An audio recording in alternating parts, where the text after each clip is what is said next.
वो जो समझाए मुझे बिल्कुल सीधा समझ में आ जाए। चाहते नहीं चाहते आप सभी? फिर स्मरण शक्ति बढ़े, एक बार पढ़कर के याद हो जाए, नित्य नए चिंतन मेरे दिमाग में आते रहे। ये आप चाहते हैं ना? तो उसका श्लोक है, मेरे साथ में आप बोलेंगे, अल्पश्रुतम श्रुतवताम परिहासधाम त्वद्भक्तिरेव मुखरी कुरुते बलान्मां यत् कोकिलः किलमधौ मधुरं विरौति तच्चाम्र चारु कलिकानि करेक हेतु। अल्पश्रुतम श्रुतवताम परिहासधाम त्वद्भक्तिरेव मुखरी कुरुते बलान्मां यत् कोकिलः किलमधौ मधुरं विरौति तच्चाम्र चारु कलिका निकरेक हेतु। बोलिए हमारे साथ में, अल्पश्रुतं श्रुतवतां परिहासधाम त्वद्भक्तिरेव मुखरी कुरुते बलान्मां यत् कोकिलः किलमधौ मधुरं विरोति तच्चाम्र चारु कलिका निकरेक हेतु।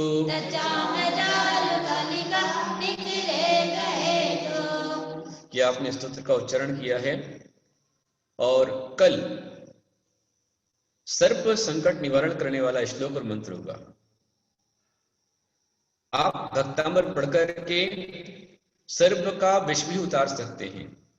सर्प का जहर कैसे उतारा जाए, सर्प कैसे वश में किया जाए, कैसे सर्प को शांत किया जाए, इसका विशेष स्पेशल मंत्र स्तोत्र कल की कणिका में बताया जाएगा। आप सभी कल महानुभाव अपने साथ में एक लगभग, कल रविवार है, संडे है, तो संडे को आप सब भक्तामृत स्तोत्र में भी आवे। भक्तामृत स्तोत्र के साथ में अपने साथ में एक छोटा सा लाल रुमाल लेकर के आवे। लाल रुमाल आपको लेकर के आना है और एक 125 ग्राम गेहूं अवश्य लेकर आपको आना है। ये गेहूं आपके लिए बहुत बड़ी निधि बनकर काम करेंगे। कल शाम में गेहूं 125 ग्राम और एक लाल रुमाल आप लेकर के आवे और साथ में सर्प के वशीकरण का स्तोत्र हम सीखें। आज का स्तोत्र छठवां स्तोत्र। यह स्तोत्र इस प्रकार का स्तोत्र है कि इसके पाठ करने से, इसकी साधना करने से, इसकी आराधना करने से, इसके जाप करने से आपको विद्या की सिद्धि हो सकती है। मात्र विद्या ही नहीं बल्कि आप इस मंत्र के माध्यम से बड़ी बड़ी प्रतिविद्याओं का विनाश कर सकते हैं। कापालिक, तांत्रिक, मांत्रिक आदि के जो दुष्ट मंत्र हैं उसका प्रतिकार भी आज के स्तोत्र से होता है। 6वें नंबर का श्लोक बहुत ही महत्वपूर्ण श्लोक है। जो बच्चे पढ़ेंगे, याद करेंगे, उनकी स्मरण शक्ति बहुत अच्छी बनेगी। 6वां जो स्तोत्र है आज का, इसे लाल वस्त्र पहनकर, लाल आसन पर बैठकर श्रद्धापूर्वक 21 दिन तक यदि इसकी 10 माला जाप की जाती है, हर दिन 10 माला स्तोत्र पढ़ा जाए, रिद्धि और मंत्र जाप किया जाए, तो इसके जाप करने से स्मरण शक्ति बढ़ती है, विद्या बहुत जल्दी आती है और जो वियुक्त व्यक्ति है, जो बिछुड़ गया है, उससे मिलाप भी होता है और प्रतिवादी की विद्या का विनाश होता है। कितना सुंदर स्तोत्र यह है। और इसमें आचार्य श्री मांतु स्वामी की विनम्रता, हे प्रभु अल्पश्रुतम, मैं अल्पश्रुत वाला हूं, मैं अल्प बुद्धि वाला हूं, और श्रुतवताम परिहासधाम, विद्वानों की टोली में, बड़े बड़े ज्ञानियों के बीच में परिहास का धाम हूं, मैं उपहास का पात्र हूं। फिर भी हे प्रभु, बड़े बड़े ज्ञानियों की होती हुई यदि मैं आज की भक्ति कर रहा हूं तो भक्ति रेव, आपकी भक्ति ही मुखरी कुरुते बलान्मा, आज मुझे मुखर कर रही है। जैसे हमारे गुरुदेव गणाधिपति गणधराचार्य कुलसागर जी गुरुदेव, उनका हीरक जयंती महोत्सव जो मनाया जा रहा है, मुझे इतनी खुशी है कि मैं कुछ भी नहीं हूं। जब मैंने दीक्षा ली थी कुंथुगिरी में, रोहतक में 1991 रोहतक में मेरी दीक्षा हुई थी, तब मेरा 19वां नंबर था। बहुत छोटा, सबसे आखिरी का छात्र हूं मैं। बड़े बड़े आचार्य हैं, उन बड़े बड़े महान तपस्वी महाज्ञानी महाप्रभावक आचार्यों के बीच में भक्ति करने का मौका मिला है।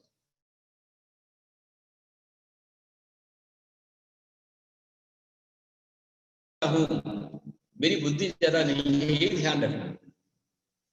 महान ज्ञानी आचार्य जितने होते हैं वो कभी अपने आप को महाज्ञानी नहीं कहते। मैं बहुत कुछ जानता हूं, कभी ऐसा नहीं कहना। आप जितना विनम्र होंगे, ध्यान रखना, जैसे आम का पेड़ होता है और आम के पेड़ पर जब तक आम के फल नहीं लगते हैं, फूल नहीं आते हैं, बौर नहीं आती है, तब तक पेड़ ऊंचा और तना रहता है। लेकिन जैसे ही आम के पेड़ पर पत्ते पूरे फल जाते हैं, वो झुक जाता है। आम पर बौर आता है, उससे उसका वजन और बढ़ जाता है। और उसके बाद उस आम पर, बौर के बाद जो उस पर कलियां खिलती हैं, कैरी आने लगती है, आम पकने लगता, आम आता है, तो वो पेड़ और झुक जाता है। जितने फल आते हैं उतना झुक जाता है। यही हमारी विद्या का फल है कि यदि हमारे अंदर विनम्रता आई, सज्जनता आई, लघुता आई, तो लघुता हमें बहुत ऊपर ले जाती है। जो लघु होता है वो लघु चींटी, छोटी सी चींटी हाथी के सिर पर चढ़ी जाती है, और हाथी बड़ा है, उसके सिर पर धूल आ जाती है। इसलिए छोटे बनकर रहो, छोटा कहीं भी समा जाएगा। बच्चा जब बड़ा हो जाता है, बोलता बड़ा हो गया, तो माँ भी गोद से उतार देती है। बच्चा छोटा रहेगा, हल्का रहेगा, सहज रहेगा, तो माँ का प्रेम पात्र रहेगा। और बच्चा अपने आप को सब कुछ समझ लग जाए, बहुत बुद्धिमान हो जाए। ध्यान रख लेना, जितने भी यहाँ पर बैठे हुए हैं, नरेंद्र मोदी का आपने देखा होगा, देश का प्रधानमंत्री होने के बावजूद भी, वो देश का प्रधानमंत्री होने के बावजूद भी जब भी कोई कार्य शुरू करता है, तो कार्य शुरू करने के पहले, शुभारंभ करने के पहले वो अपनी माँ के पास जाता है, उनके चरण चूमता है, उनकी भक्ति करता है, और नेक में, प्रसाद में माँ के हाथ का 100 रुपया अपने पास लेता है, फिर काम की शुरुआत करता है। तो आज 2 बार पूर्ण बहुमत से जीत करके आया देश का राष्ट्रपति। जो बच्चे अपने गुरु, अपने माता पिता का बहुमान सम्मान आदर करेंगे, बहुत कुछ सफलता को प्राप्त कर पाएंगे। और जिनमें विनम्रता नहीं है, जो अकड़ जाएगा, अकड़ना मुर्दे की पहचान है, और विनम्रता सज्जनता की पहचान है। इसलिए झुको, विनम्र हो जाओ, कभी अपने बड़े माता पिता के आगे का उल्लंघन नहीं करना। माँ जो बोलती है, पिता जो बोलते हैं, उसको ब्रह्म वाक्य मान करके संभलना, तुम्हारा जीवन बन जाएगा। कुंद कुमांतु स्वामी ने, जब वो बंधनों में थे, हथकड़ी में जकड़े हुए थे, बीड़ियों के अंदर थे, 48 कोठों के अंदर बंद थे, तब उन्होंने अपने पिता को पुकारा, परम पिता परमेश्वर भगवान आदिनाथ को पुकारा और कहा, हे प्रभु, मैं तो अल्पशक्त वाला हूं और महाज्ञानी विद्वानों के बीच में परिहास का धाम हूं, पर प्रभु मैं आपकी भक्ति कर रहा हूं, तो त्वद भक्ति रे और मुखरी कुरुते बलम, आपकी भक्ति ही मुझे मुखर कर रही है, मुझे बोलने का बल दे रही है। जैसे यत कोकिलः किल मधु मधुरम विरोधी तच्चाम्र चारु कलिका निकरेक हेतु। जिस समय आम्र की सुंदर सुंदर कलिकाएं आ जाती हैं, आम्र आ जाता है, तो आम की कलिकाओं के आने पर, आम्र की मंजरी का समुदाय ही आने पर ऑटोमेटिक कोयल बोलने लग जाती है, वरना कोयल बोलती नहीं है, पर आम को देखकर कोयल बोलने लगती है। इसी प्रकार हे प्रभु, आप मेरे ध्यान में आ गए हैं, और जब मेरे ध्यान में आप आ गए हैं, तो आपकी भक्ति में कर रहा हूं, इसमें कोई बड़ी बात नहीं। सबसे पहली बात क्या है कि उन्होंने अपने आप को लघु कहा, और जो अपने आप को छोटा मानता है, छोटा मानकर चलता है, वही बहुत बड़ा बन पाता है। हमारे गुरुदेव आचार्य श्री कनकानंद जी भी उन्होंने नियम लिया है कि मैं आजन्म बालक रहूंगा, आजन्म विद्यार्थी रहूंगा। आज वो लगभग वे भी तकरीबन 68-70 साल के आसपास के हो रहे हैं। 1954 के आसपास का शायद उनका जन्म है, मुझे पूरा ध्यान नहीं है अच्छे से। कनक नदी 1954, तो लगभग 66 साल के आसपास के आचार्य भगवान हो रहे हैं, लेकिन फिर भी अपने आप को आज भी बच्चा मानते, बच्चा। दिगंबर मुनि को बच्चा ही रहना चाहिए। निर्विकार बालक भट निर्भय, तीन पद पायन ढोक हमारे। हमेशा आप भी बच्चे बन के रहिए, तो आपको बड़ों की छत्रछाया मिलती रहेगी, बड़ों का प्यार मिलता रहेगा। मैं कुछ भी करता हूं, मेरे जीवन के किसी भी काम करता हूं, सबसे पहले मैं भगवान की भक्ति करता हूं। भगवान आदिनाथ शांत भगवान के पास में अर्घ्य चढ़ाया जाता है, उनसे आज्ञा ली जाती है। उससे पहले मेरे जो गुरु हैं जिन्हें मुझको दीक्षा दी है, ऐसे आचार्य श्री गुण सागर जी गुरुदेव, आचार्य कनकानंद जी गुरुदेव, उन दोनों का आशीर्वाद लेता हूं, फिर काम शुरू करता हूं, मेरा हर काम सफल होता है। इसलिए मैं हमेशा कहता हूं, गुरु आपकी कृपा से सब काम हो रहा है। करते हैं मेरे गुरुवर, मेरा नाम हो रहा है। गुरु करते हैं, नाम अपना होता है। आज हम गुरुदेव की जयंती मनाएंगे और अपना नाम कमाएंगे, हालांकि मेरा कोई नाम कमाने का उद्देश्य नहीं है, बस गुरुदेव की भक्ति कर पाऊं, इतना मौका मुझे मिला है। तो मैं सभी को, आप सभी को आत्मीय आह्वान करता हूं इस भक्तांबर स्तोत्र के अंदर कि लघु बन के रहे, भक्त बन के रहे, कम भक्त ना बने। जो भक्त बनकर रहेगा बहुत कुछ पालेगा। आप बस भगवान को पुकारते रहिए, भगवान की भक्ति करते रहिए। एक सेठ था जिसका नाम था सुधन, और वह सेठ जैसा नाम था वैसा काम था, सुधन था। उसके पास खूब धन था, और धन भी संस्कारों से पला हुआ धन था। नेक नियत, ईमानदारी, न्याय नीति के साथ उसने धन कमाया था। और उस धन से, जब धन अच्छा होता है तभी वो धन दान में निकल सकता है। ध्यान रखना, यदि आपका धन अच्छा नहीं है, पाप का माल मोरी में जाता है। कहते हैं चोरी का माल नाली में जाता है। यदि पाप का धन होगा, चोरी का धन होगा, आप चाह कर भी उसे दान नहीं कर पाएंगे, सोच भी नहीं पाएंगे। जिसके भाव अच्छे होंगे, जिसका द्रव्य अच्छा होगा, जिसने कुछ अच्छा पुण्य किया होगा, ऐसे पुण्यात्मा जीव का पैसा ही दान में लगता है, वरना नहीं लग सकता। ये पक्की बात है। तो वो सेठ था, सुधन नाम था, अच्छा धन उसका था, इसलिए उसने उस धन के द्वारा अपने उस नगर के अंदर में सुंदर सुंदर जिन मंदिरों का निर्माण कराया। सुंदर सुंदर जिन मंदिर का निर्माण कराया, बहुत आलीशान मंदिर बनवाए, मंदिरों का पंचकरण कराया, महोत्सव किया और मंदिर की आराधना करता था। एक दिन वहां पर धूनी और रूनी नाम के दो कापालिकाएं, तांत्रिक मांत्रिक कापालिक, और उन कापालिकों ने अपनी मेरी विद्या दिखा करके, झूठे झूठे जादू टोने दिखा करके सारी जनता को वश में कर लिया। और सारे भोले भाले लोग, उनको तो ये समझ लीजिए कि कहीं से भी जादू की पुड़िया मिल जाए तो सब कुछ छोड़ करके उसके पीछे चल पड़ते हैं।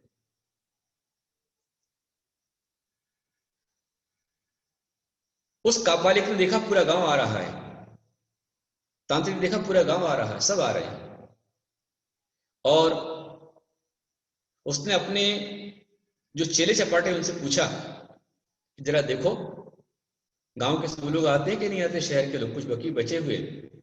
तो उसके चेलों ने कहा कि सब तो आते हैं, पर यहां पर इस नगर में एक सुधन नाम का जैन श्रावक है, सुधन,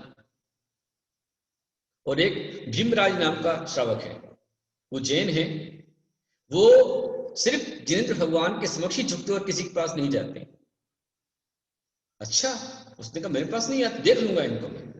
और उन्होंने रात्रि के समय जब वो सुधन और भीमराज अपने अपने घरों के अंदर सो रहे थे, तब उस समय उन तांत्रिकों ने, कापालिकों ने अपनी पिशाच विद्या के माध्यम से पिशाचों को बुलाया और कहा कि जाओ सुधन का पूरा घर धूल और मिट्टी से ऐसा भर दो, पत्थरों से, धूलों से भर दो कि वो वहीं रह जाए, मर जाए, निकल के बाहर ना आए।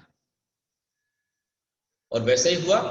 रात्रि के समय उसकी जो पिशाच थे, सिद्ध की हुई विद्याएं थी, उन्होंने जाकर के जो एक जैन श्रावक सुधन था उसका पूरा घर धूल से, मिट्टी से, पत्थरों से भर दिया, उसको पूरा दबा दिया।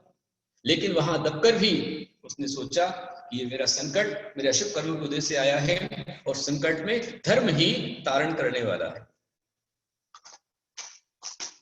कौन पार करता है? धर्म। धर्म ही हमको संसार से पार करता है, धर्म ही संसार के दुख संकट से बचाता है। इस कारण से उस सेठ को भक्तांबर स्तोत्र याद आ गया और भक्तांबर का यही स्तोत्र कौन सा? अल्प श्रुतम श्रुतवतां परिहास धाम त्वद्भक्तिरेव मुखरी कुरुते बलान् यत्कोकिलः किल मधो मधुरं विनोति सचामृचारु कवितानि करैक हेतु। स्तोत्र का, भक्तांबर के इस स्तोत्र का उसने लगभग 27 बार जाप किया। पहले भक्तांबर का पूरा पाठ किया और 27 बार स्तोत्र को पढ़ा। पहले वो सिद्ध कर चुका था, इसलिए पढ़ा, और जैसे ही उसने पढ़ा वैसे ही पढ़ते ही साक्षात चक्रेश्वरी माता आ गई। और चक्रेश्वरी माता ने आकर उस भक्त से कहा कि तुम्हारी भक्ति धन्य है, तुम्हारी श्रद्धा धन्य है। इस संकट में भगवान आदिनाथ को याद किया है, मैं आदिनाथ शासन देवी हूँ, तुम्हारा सर्व दूर करूंगी। और उसने अपनी माया विद्या से चक्रेश्वरी माता ने धूल पत्थर मिट्टी सबको हटा दिया और कहा कि अब देखो, जिस कापालिक ने तुम्हें परेशान किया मैं उसको परेशान करती हूँ। और चक्रेश्वरी माता ने जो लोग उस कापालिक के पास में जा रहे थे उनके सारे घर धूल पत्थर मिट्टी से भर दिए। सब परेशान, पूरे गांव में त्राही त्राही मच गई। और उस तांत्रिक ने, दोनों तांत्रिकों ने, कापालिकों ने पूरी विद्या का जोर लगाया, एड़ी चोटी लगाई, पर वो एक धूल कण भी नहीं उठा पाए वहां से। आखिर में उन्होंने, वो स्वयं सेठ था, भीमराज था और चक्रेश्वरी माता वहां पर थी, माता चक्रेश्वरी के पास में आए, उनको प्रणाम किया, क्षमा याचना की कि हे देवी माता, मैं जानता हूं कि तू जिन धर्म आराधिका है, जिन शासन की देवी है, मैं तेरे चरण में नतमस्तक होता हूं, जब संकट को दूर कर। और जब उसने क्षमा मांगी चक्रेश्वरी माता से, तो माता ने सारे धूल पत्र हटा दिए और उस कापालिक को भी दिगंबर जैन बना दिया। सारे गांव के लोग जैन बन गए। ऐसा ये मंत्र है। ये मंत्र अल्पश्रुतां परिहास धाम, जो श्रद्धा से इस मंत्र का यदि जाप करेगा, जो बच्चा इसको जाप कर लेगा, ज्यादा नहीं 9 बार इसको पढ़ लेगा, देखना आप उसकी शक्ति कहाँ जाती है। लेकिन भक्ति से पढ़ना। इसका रिद्धि मंत्र है, बोलिए ओम ह्रीं अर्हं नमो कोट्ठ बुद्धिणम। ओम ह्रीं अर्हं नमो कोट्ठ बुद्धिणम। ओम ह्रीं अर्हं नमो कोट्ठ बुद्धिणम। अब आप जो पोटली लेकर बैठे हुए हैं उस पर स्पर्श कीजिए और स्वाहा बोलिए ओम ह्रीं अर्हं नमो कोट्ठ बुद्धिणम झम झम नमः स्वाहा।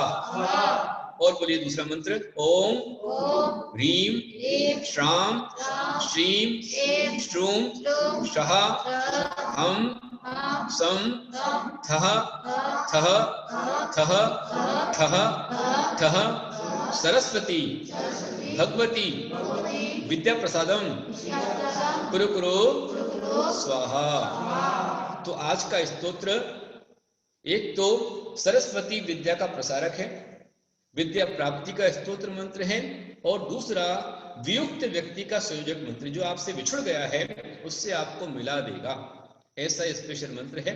आप इसका जाप करें, पाठ करें। और कल ध्यान रखें, कई बार घरों में सर्प निकल आते हैं, तो सर्प निकलने पर क्या करना है, सर्प के भय से कैसे बचना है, और सर्प कैसे शांत करना है, सर्प शांत की, सर्प वशीकरण की, सर्प के नहीं आने की विधि क्या होगी, कल आपको बताई जाएगी।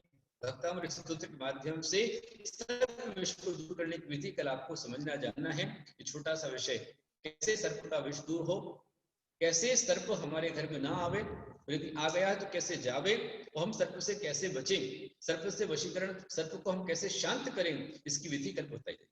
सर्प को शांत करने का स्तोत्र मंत्र, सर्प विष को बाधा को दूर करने का मंत्र, सर्प को वश करने का श्लोक और मंत्र कल की क्लास में आपको मिलेगा। इसलिए आप सभी जुड़कर के लाभ प्राप्त करें और एक दूसरे को बता करके, क्योंकि कई बार गांव के अंदर खेतों में ये निकल जाते हैं जीव जंतु, तो उनके लिए आपके पास में इसकी जानकारी होना बहुत जरूरी है, इसलिए आपको बता रहा हूं। अब आज मैंने आपसे कहा था कि शनिवार को आपको बुलाया था कि आपका जो सामान आप लेकर आए हैं, यदि आपके पास में 100 मीटर नीला या काला कपड़ा है, फिर मैं बताया था 5 कमल गट्टे,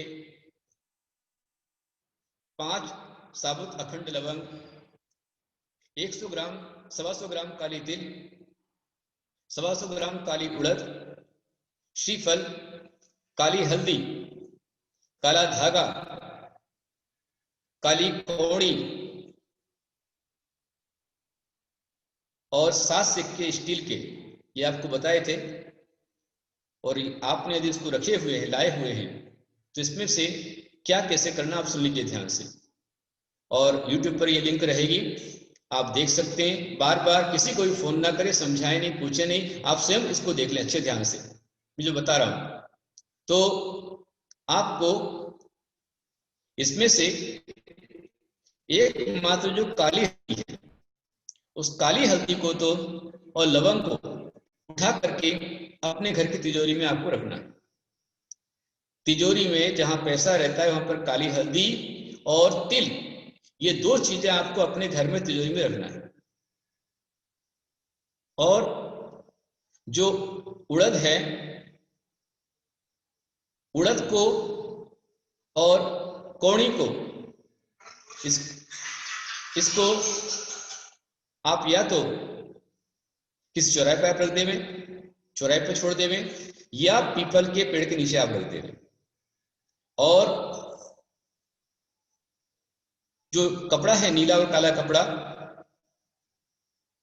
उसको श्रीफल को लपेटना है, और श्रीफल पर लपेट करके जो काला धागा है उसको भी इसके ऊपर लपेटना है, और घर के परिवार के सभी लोगों के ऊपर से उस श्रीफल को नमोकार मंत्र बोलते हुए 7 बार ऊपर से नीचे उतार देना है, क्लॉकवाइज ऊपर से नीचे उतार देना है घर वालों के ऊपर से, कि घर के सभी के शनि के संकट दूर हो, किसी को एक्सीडेंट ना हो, दुर्घटना ना हो, परेशानी ना हो। नमोकार मंत्र बोलते हुए उतारना है। उतार करके उस श्रीफल को काले कपड़े में ही लपेट करके, धागा लपेट करके, उसको लेकर के आपको बहते पानी में प्रवाहित कर देना है। बहता पानी हो या पानी किनारे, नदिया किनारे जहां पर होता है, वहां आप रख करके आ जाएं। और जो सिक्के हैं, 7 सिक्के हैं, जो गरीब आते हैं, गरीब लोग आते हैं, उनको आप बांट दीजिए, दे दीजिए। काली उड़द, काली तिल, कमल गट्टी, आपको सबको, कमल गट्टों को आपको तालाब में छोड़ देना है, जहां पानी हो तालाब कमल गट्टी वहां छोड़ दीजिए। और काली तिल बहते पानी प्रवाहित कर दीजिए। काली उड़द को चौराहे पर आपको छोड़ना है। बाकी सारा मैंने आपको बतला दिया है, सारी चीजें इसमें आ चुकी हैं, तो इस तरह से आप कर लेंगे।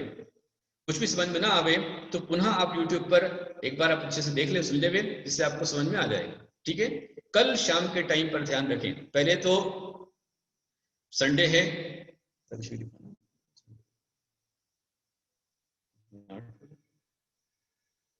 कल संडे है। यदि आपकी यहाँ नदी नहीं है तो मैंने कहा ना, नदी ना हो तो नहर किनारे, नदी किनारे, नहीं तो फिर जहां गांव के बाहर पीपल का पेड़ हो उसकी छाया में रख के आप आ जाओ। ठीक है, कल संडे है तो इस कारण से हाँ, तालाब भी चलेगा, तालाब किनारे आप रख सकते हैं, जहां तक बहता पानी ज्यादा अच्छा रहेगा, बहते पानी में ज्यादा अच्छा रहेगा। पानी बह जाए तो समस्या बह जाती है, रुकी ना रहे। कल संडे है, रविवार है, तो आप सही महानुभाव, कल संडे को उसमें भी कल विशेष योग आ रहा है, तो ऐसे योग में काली हल्दी और चांदी का सिक्का, ये 3 आइटम तिजोरी में आप रख लेंगे। लवंग, काली हल्दी और चांदी का सिक्का, इसको आपको तिजोरी में रखना है, ठीक है। बाकी जो सामान है वो मैंने पूरा बता दिया आपको, समझ लीजिए उसको। भाई प्रश्न दे रहे माता जी, आपका प्रश्न का उत्तर देने को आप तैयार हैं? और प्रश्न के पहले आप सबको जो सूचना दी गई है कि आप सबको 2 ग्रुप के अंदर ऐड होना है। जो बालिकाएं हैं, महिलाएं हैं, बहुएं हैं, वे सभी माताएं अपना अपना नाम मयूरी सेठी के पास में पहुंचा दो। आपको कुंतु सागर महिला मंडल ग्रुप में ऐड कर दिया जाएगा। जो भी अपनी गुरु के प्रति भक्ति आस्था रखती है, वे सब महिलाएं बालिकाएं अपना नाम उनके पास पहुंचा सकती है। और 3-4 उसके एडमिन है। जालना से प्रीति साहू जी है, औरंगाबाद से वेद सेठी है, रुचिता पाटनी है और आशा छावनी, अच्छा बढ़ जाते हैं छावनी वाले। ये 4-5 लेडीज उसके अंदर एडमिन है। तो आप जिनके भी पास अपने नंबर पहुंचाएंगे वो आपको उस ग्रुप में ऐड कर देंगे।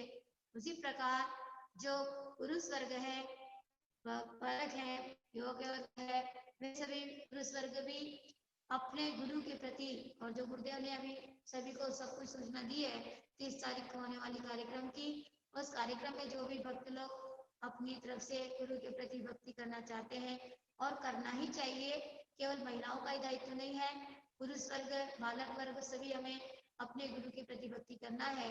तो जो भी पुरुष वर्ग अपना नाम उस कुंतु सागर भक्त मंडल में देना चाहे, वे सभी अपना नाम, अपने बच्चों का नाम, केवल आपको ऐड होना है इसमें। आपको कोई इसमें पैसे नहीं देना है, आपको कुछ नहीं देना है, आपको अपना नंबर भेजना है। जो भी अपनी इच्छा से भेजना चाहे, वो वत्सल भैया, धीरज भैया और श्रेयांश भैया, नितिन नखाते जी, जो भी भेजना चाहते हैं उस ग्रुप के माध्यम से आप अपना नंबर भेज दीजिए और कुंतु सागर भक्त मंडल में एडमिन बन जाइए, ऐड हो जाइए। और जो वहाँ के मुख्य कार्यकर्ता होंगे उसको एडमिन भी बना दिया जाएगा, ताकि आप लोग उसमें ऐड हो सकते हैं। आवाज नहीं आ रही मिंटी? मयूरी, मेरी आवाज नहीं आ रही? माता जी आवाज एकदम क्लियर आ रही है। क्लियर है। हाँ ठीक है, अब प्रश्न मंच शुरू हो रहा है। आप सभी लोग प्रश्न का उत्तर देने के लिए तैयार हो जाइए। अभी सुभाष खोज जी ने पूछा है कि भक्तांबर स्तोत्र की रचना कब हुई है। तो भगवान स्तोत्र की रचना राजा भोज के समय 7वीं शताब्दी के अंदर हुई, 7वीं शताब्दी के अंतर्गत। तो आप ग्रुप पे गूगल पे ढूंढोगे तो भी मिल जाएगा। सारे भक्तांबर स्तोत्र की पुस्तकों में, प्रस्तावना में सब कुछ मिल जाता है। आप सबके लिए प्रश्न, भक्तांबर स्तोत्र कौन से आचार्य श्री ने लिखा, उनका नाम बताइए। जल्दी से एंटर कीजिए। सक्षम साहू जी का फर्स्ट हैंड रेज हुआ है। सक्षम साहू जी 2 अच्छा, माता जी की वीडियो नहीं दिख रहा आपको? ठीक है माता जी, दिख कोई रहा बात नहीं दिख रहा तो आपको आवाज तो आ रही है ना, मैं पास में ही बैठी हूँ। सक्षम साहू जी का फर्स्ट हैंड रेज हुआ है। सक्षम साहू जी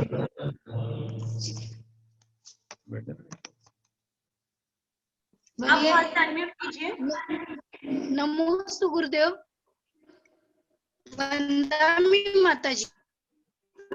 नमोस्तु। हाँ बोलिए। हाँ, भक्तांबर स्तोत्र की रचना श्री मानतुंग आचार्य ने की है। सही उत्तर है आपका। आप जब धर्मदीप पे आएंगे तो आपको नाम दे दिया जाएगा। आशीर्वाद आपके लिए। अभी अब हैंड लो कर लीजिए आप। कल से नाम दे देंगे। हाँ, आज दे सकते हैं। प्रणाल विलेकर ने राशि जमा करा दी है। अच्छा, तो जो आज उत्तर दे रहे हैं उनको भी इनाम मिल जाएगा। और रितेश साहिल यालकर ने व्यक्ति का ज्ञानदान के लिए बोला हुआ है। आज जो ही पुण्यार्जक थे उन सभी 5 वरुण भी भावना भाई है। तो उन सभी के लिए मैं आशीर्वाद देता हूँ कि उन सभी को इसका लाभ प्राप्त करना है। प्रश्न उत्तर देने के लिए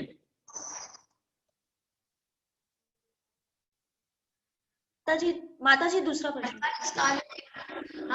48 काव्य के अंतर्गत आदिनाथ भगवान का कहीं नाम नहीं आता है, तो हम कैसे जाने कि यह भक्तामृत स्तोत्र आदिनाथ भगवान पर बना हुआ है? बताइए। कौन बताएगा?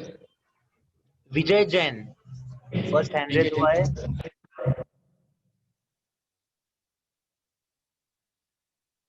बीके जैन पहले बोलेंगे।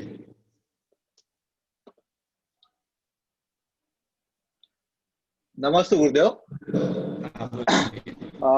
भक्तांबर सूत्र के 48 काव्य में उन्होंने उनका नाम बताया है, इसलिए समझ में आता है कि वो उनको रचिता वो कहाँ पे है। आया है?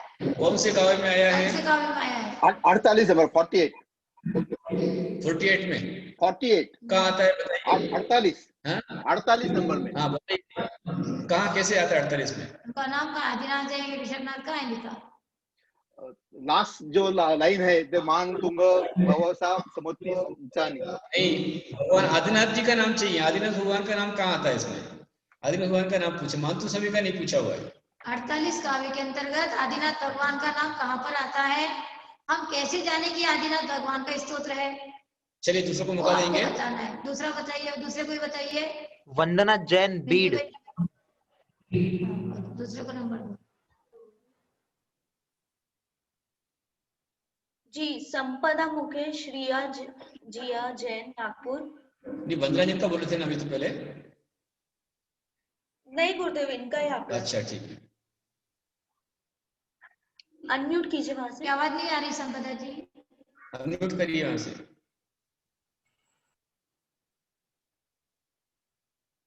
नहीं, आवाज नहीं आ रही आपकी। अनम्यूट कीजिए। आप कौन से स्पीकर शायद बंद है पीछे से आपका? आवाज नहीं आ रही।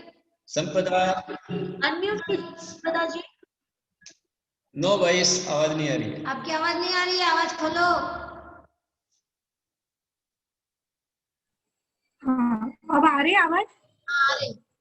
हाँ, दूसरे नंबर के काव्य में प्रथमम जिनेन्द्रम जो आता है, उससे अपन जानते हैं कि आदिनाथ भगवान का वर्णन इसमें आया है। हाँ, सही उत्तर है आपका। एकदम करेक्ट, ठीक है। आशीर्वाद। अगला प्रश्न, आचार्य श्री कुंतु सागर जी गुरुदेव की कल कौन सी जन्म जयंती मनाई जाएगी दोपहर में? कल दोपहर में आचार्य श्री कुंतु सागर जी गुरुदेव की कौन सी जन्म जयंती मनाई जाएगी? प्रमोद पाटोजी, आपका वीडियो ऑन कीजिए।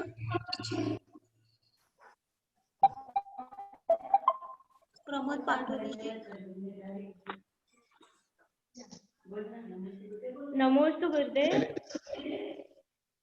हाँ 75 जन्म दिवस।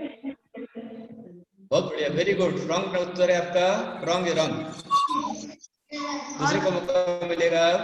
और कोई बताइए। वंदना जैन बीड। आशीर्वाद। वंदा में माता जी, वंदा भी। आचार्य कुंतु सागर जी गुरुदेव की जयंती कल नहीं मनाई जाएगी, 1 तारीख से मनाई जाएगी। रॉन्ग, उत्तर गलत वंदा में है। माता जी। उत्तर गलत है, और कोई बताइए। 30 लाख का क्वेश्चन है। हर्ष गड़ेकर जी को देंगे। और किसी को दीजिए नंबर। नमोस्तु गुरुदेव। वंदना माता जी। आचार्य श्री कुंतु सागर जी गुरुदेव की जन्म जयंती कल नहीं, वैसे तो 15 दिन मनेगी, 31 तारीख और 1 तारीख को 3 दिन कार्यक्रम चलेगा। आपका वीडियो ऑन 31 और 1 में 3 दिन कैसे हो जाए? 3 और 1 जोड़ दिया क्या? नहीं, 29 नहीं, 30, 31 और 1 तारीख को। अब ठीक है। हाँ ठीक है। बराबर से। कौन बोला? हर्ष गड़ेकर बोला क्या? सामने नहीं दिखाई दिया भैया, कौन बोले थे अभी उत्तर? किसने उत्तर दिया है? हर्ष गड़ेकर जी, नागपुर से। तो वीडियो बंद है क्या उसका? हाँ उनका वीडियो बंद। हाँ, हर्ष गड़ेकर भाई, इनाम भी ले आना और फ्लैग लेना। आपके ओर पुरस्कार भी है और आपको पुरस्कार भी मिल जाएगा। इनाम को देगा। इनाम उनकी ओर से रहेगा। अगला प्रश्न, आज जो गुरुदेव ने श्लोक सुनाया है। माता जी पहले ही ये लोग हैंड रेज कर रहे हैं, अभी हैंड लोअर कर लीजिए। क्वेश्चन पूछने के बाद में हैंड रेज करो। कितने होशियार है ना, समझ जाएंगे कि माता जी क्या पूछने वाले हैं, इसलिए पहले हाथ ऊपर कर दिया। अपने हाथ नीचे करो। हो गए सारे के सारे। सब अपने हाथ नीचे करो पहले। वो पहले के हाथ ऊपर कर रखे हैं। सर्वानी हाथ खाली करा। माता जी पूछे आज जो गुरुदेव ने श्लोक सिखाया है भक्तामर का, वो श्लोक बोलिए। सबसे पहले प्रीति हुआ है। प्रीति अनिल साहू जी। अनम्यूट कीजिए। बोलिए। नमोस्तु गुरुदेव, वंदामी माता जी। आज गुरुदेव ने 6 नंबर का काव्य का अर्थ बताया है। अल्पश्रुतं श्रुतवतां परिहासधाम त्वद्भक्तिरेव मुकुरे कुरुते बलान्मा यत्कोकिल किलमदो मधुरं विरोति तच्चाम्रचारुकलिकानिकरैक हेतु। बहुत बढ़िया, सही उत्तर है आपका। नमोस्तु गुरुदेव। सही है। सही है। हाँ, सभी हेड और फिर 48 श्लोक में ऐसा कौन सा श्लोक आता है जिसके अंतर्गत हम सभी हाथ जोड़कर भगवान को नमस्कार करते हैं? वो श्लोक नंबर भी बोलना है और श्लोक भी बोलना है। हाथ खड़ा कीजिए जल्दी से। कल्पना उदय जैन बीड़ से।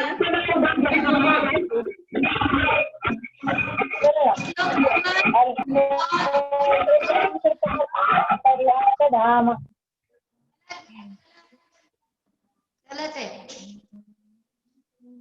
और कोई दूसरा? त्रिशूला सिंगलकर। श्लोक का नंबर बोलना है और श्लोक बोलना है। ऐसा श्लोक बताना है जिसके अंतर्गत हम हाथ जोड़ते हैं, नमस्कार करते हैं। जी बोलिए। कोई श्लोक 26वां श्लोक है। तुभ्यं नमः शिवनाचिराय नाथ, तुभ्यं नमः क्षितिमलभूषणाय, तुभ्यं नमः त्रिजगत परमेश्वराय, तुभ्यं नमो जिनमो नदीशोषणाय। बहुत बढ़िया। कमला भाई ना? ओके, एकदम बढ़िया है। वेरी हाँ गुड। हाँ हाँ, कमला भाई देलगांव राज्य से। शांति काका के घर से। पांचों प्रश्नों के उत्तर हो गए हैं। 5 प्रश्न आप सभी को पूछ लिया है और सभी को इनाम मिल जाएगा। आप अपना नंबर, नाम, मयूर सेठी, मयूर वत्सल जो भी व्यवस्था देख रहे हैं उनके पास में पहुंचा देना। चमेली अम्मा को आशीर्वाद, शांति काका के परिवार को आशीर्वाद, सभी भक्तों को आशीर्वाद। कल जो नए जुड़ेंगे, पुण्यार्जन करेंगे,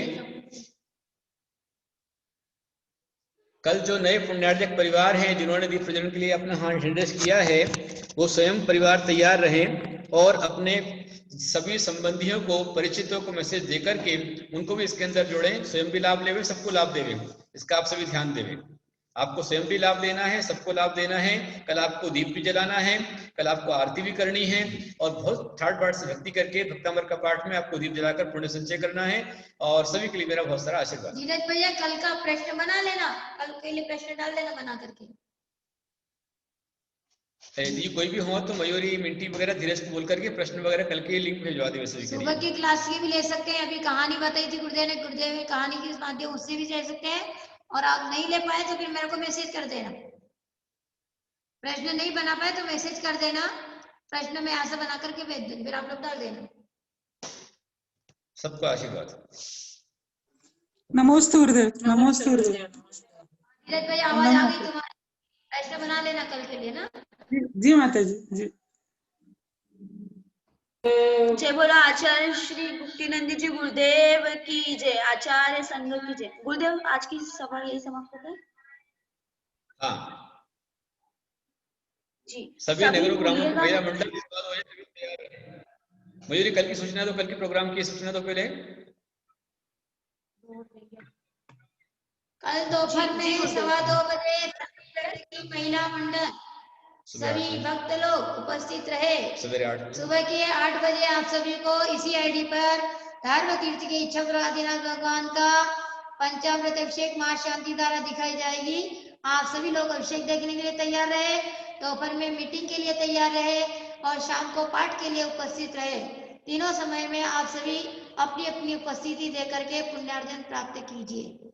घर बैठे भगवान का अभिषेक देखिए और अपने अपने चित्तालय में भगवान का यहाँ पर होने वाले अभिषेक के साथ में अभिषेक और मां शांति धारा, रविवारी मां शांति धारा करके अपना पुण्य कमाइए। नमोस्तु गुरुदेव। वंदामी माता जी। सबको आशीर्वाद पूरे सभी मित्र जय बोल परम पूज्य प्रज्ञा जन्माचार्य श्री गुप्तेन्द्र गुरुदेव की। महाराज नमस्ते।